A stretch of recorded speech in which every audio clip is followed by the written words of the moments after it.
Hi guys, magandang araw sa inyo lahat and welcome back muli sa ating YouTube channel. And for today's video mga idol, gusto ko sa inyo guys i-share ito guys na application kung saan pwede tayo guys maglaro ng sabong. So dito guys, register muna kayo. And nandiyan guys sa description box below yung link nito para sa mga gustong mag-register. So pagka-click nyo guys, makikita nyo to. Then ilalagay nyo lang guys dito yung mobile number nyo. Then name, password, confirm password, then click nyo guys yung register. So pwede rin kayo guys mag-login or gumamit ng mga email niya. Pero mas maganda kung gagamit tayo guys ng cellphone number. Then click nyo lang to guys ng back to login. Then pwede na kayo guys mag-login.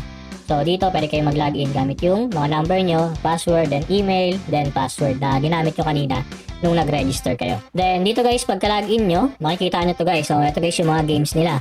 So World Cup, Sabong, Warrior, ayan, Pere Games. So marami sila guys mga games dito. Then dito sa games, ayan din guys yung mga pagpipilian natin. Then dito sa credits naman, dito tayo guys magbabay ng credits or mag-withdraw. So pag magbabay kayo guys ng credits, so pwede kayong gumamit ng GCash or Maya. And ayan lang guys yung pwede nyo gamitin. So meron sila guys dito mga instant, ayan na processing. Pero lahat naman yan pwede nyo guys pagpilian. So processing yan 2 to 5 minutes, papasok na agad sa account nyo. And meron din guys P2P manual. So ayan makikita nyo guys dito. Then pag gusto nyo guys piso lang ilalagay nyo, so syempre kailangan nyo gumamit ng Maya. Piso or more yan guys, no? So 2 to 5 minutes din yung mga process nyan. Then meron naman silang customer service dito just in case na meron kayong problem na ma-encounter. Then meron din silang mga promo. And pwede tayo guys mag-download mismo ng application nila kung ayaw nyo guys laruin sa kanilang website. Then dito guys sa more, so nandito guys yung mga iba pa. So cash in, withdrawals, no? So ngayon play lang tayo dito. And pwede tayo guys maglaro dito. So hindi ko na guys i-play siguro dito yung mismong pinaka game para hindi tayo guys magkaroon ng kay YouTube. So bawal kasi yun guys yung naglalaban. So dito choose lang tayo, for example ito na lang. Ayan. Then lagay tayo for example ng 50, then yes lang natin. Then submitted. Then maghihintay na lang tayo guys ng result. So ayun guys, tingnan natin kung panalo nga ba tayo. Then ayun, panalo tayo guys sa kulay blue.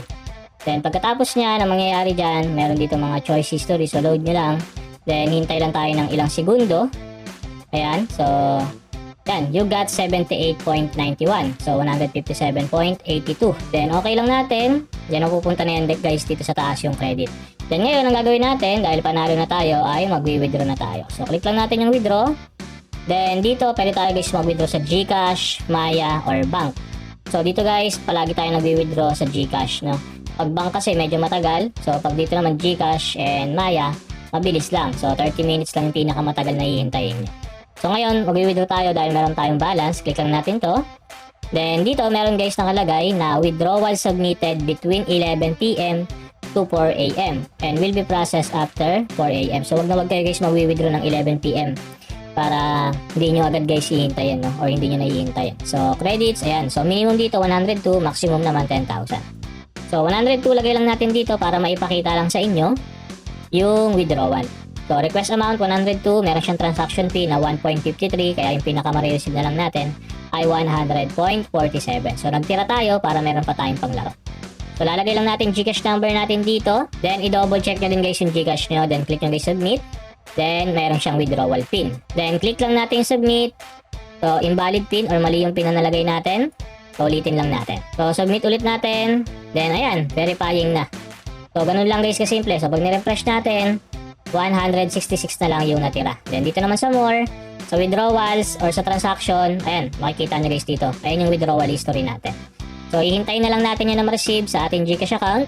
Then makikita nyo na lang sa inyong mga screen na na-receive talaga natin yung pera natin. So ayun lang, maraming salamat. God bless sa inyo lahat and follow for more.